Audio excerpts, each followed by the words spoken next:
ኮርቼባችኋለሁ፣ አኩርታችሁኛል። በጣም አመሰግናለሁ። እኔ በሚገርም ሁኔታ የቡና ገበያ ላይ ቡና በመጠጣት ራሱ በጣም የጥቂት ጊዜ እንትን ያለኝ እና ቡናን እንደ ትልቅ እንትን ወስጄ አላውቅም። የሪሰርቼም የትምህርቴም አካል አይደለም። ግን በአንድ አጋጣሚ ተወሰነች ነገር ቡና ላይ ሰርቼ በጣም ትልቅ ሪዋርድ ነው ያገኘሁት እና አሁንም ቡና ላይ የጀመርነው በሳምንት ባልሞላ ጊዜ ውስጥ በቂ የሰው ኃይል አግኝተናል፣ በቂ ገንዘብ አግኝተናል ስራውን ለመጀመር የሚያስችለን እና 40 ሰው አካባቢ መዝግበናል። በጣም ደስ ይላል እና በጣም ቴንኪው ልላችሁ ነው የመጣሁት እና እንደዚህ ነው አሁን ለኢትዮጵያውያን ከኋላ ለሚመጡ ወጣቶች ማህበራዊ ሚዲያ ላይ በዚህ አይነት እንዲተባበሩ እየሰራን ምሳሌ እየሆን እንድንተባበር ተሻሉ ነገሮችን በዚህ አይነት እንዲሰሩ ምክንያት እንድንሆን ነው እና ብዙ ጥሩ ጥሩ ነገሮች ታገኛላችሁ፣ ትሰማላችሁ። ለአሁኑ ግን ላመሰግናችሁ ብቻ ነው የመጣሁት። እግዚአብሔር ስጥልኝ። በጣም አመሰግናለሁ። በርቱ። ሰርተን የንግግራችንን ያህል ለትውልዱ ምሳሌ ቢሆን ደግሞ በተግባር ውጤት ማሳየት አለብን። ቀላል አይደለም ጥሩ ነገር መስራት። ዛሬ እኔና እናንተ ባለንበት ዓለም አብረን እንስራ ከማለት ይልቅ የሆነን ሰው ወጥቶ መሳደብ ኦር የሆነ ከባህልና ከማህበረሰቡ እሴት የራቁ ነገሮች ማድረግ የበለጠ ታዋቂ ያደርጋል። እመኑኝ።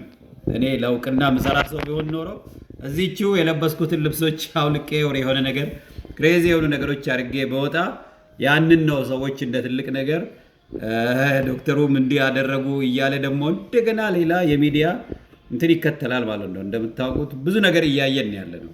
ነገር ግን ከፊት ያለን ሰዎች የኔ አይነት ሰዎች ይሆናል የምንለውን ነገር በተግባር ማሳየት ብቻ ነው። ቁጭ ብለን ስለ ሌሎቹ ሂስ ማድረግ ያን ያህል ላይጠቅመን ይችላል እና በርቱ እላችኋለሁ እና አብረን መስራታችንን እንቀጥል። በተለይ የቡና ሴክተር ደግሞ ለኢትዮጵያውያን ቡና ምን ያህል የሀገር ኢኮኖሚ መሰረት እንደሆነ ታውቃላችሁ። ነገር ግን ዛሬም ከቡና ገበያ እየተጠቀሙ ያሉት ኢትዮጵያውያን አይደሉም። የኢትዮጵያ አርሶ አደሮች አይደሉም። የኢትዮጵያ ነጋዴዎች ጥቂት ነው የሚጠቀሙት። ሌላው ዓለም ነው ትልቁን ጥቅም እያገኘ ያለው ማለት ነው።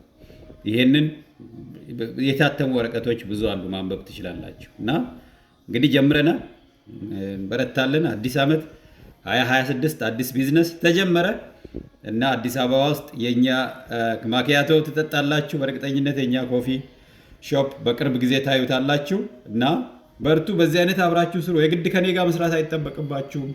በየዙሪያችሁ ብዙ ወንድሞች፣ ብዙ እህቶች፣ ብዙ አብራችሁ የተማራችሁት በቤተ ክርስቲያን በመስጊድ ብዙ ሰው አለ እና አደራ አንዳችን ለሌላው ክብር እንስጥ።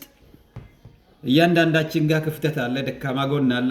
ብዙ የምንሆነው አንዱ የሌላውን ክፍተት ለመሙላት ነው እንጂ ደካማ ጎኖቹ ላይ ዲግ ለማድረግ አይደለም። እና በርቱ ላለው እውነት አብራችሁ ለሆናችሁ እጅግ አመሰግናለሁ።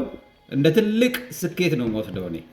ለምን ምን ያህል በደል ምን ያህል ችግር ኢትዮጵያ ውስጥ ወጣቱ ህዝቡ ኤክስፒሪየንስ እያደረገ እንዳለ ስለምናውቅ እንዲች አይነት ትንንሽ ተስፋ ያላቸውን ነገሮች ደግሞ ማበረታታት መለማመድ አለብን እና እውነት እጅግ አመሰግናቸዋለሁ በኢትዮጵያ ወጣቶች ስም።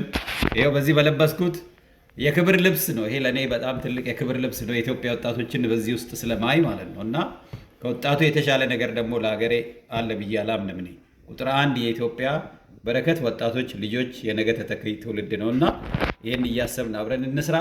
እኛ በቅንነት ስንሰራ እመኑኝ ለህሊናም ሰላም እናገኛለን፣ ፈጣሪም በረከት ይጨምርበታል። በጣም አመሰግናቸዋለሁ።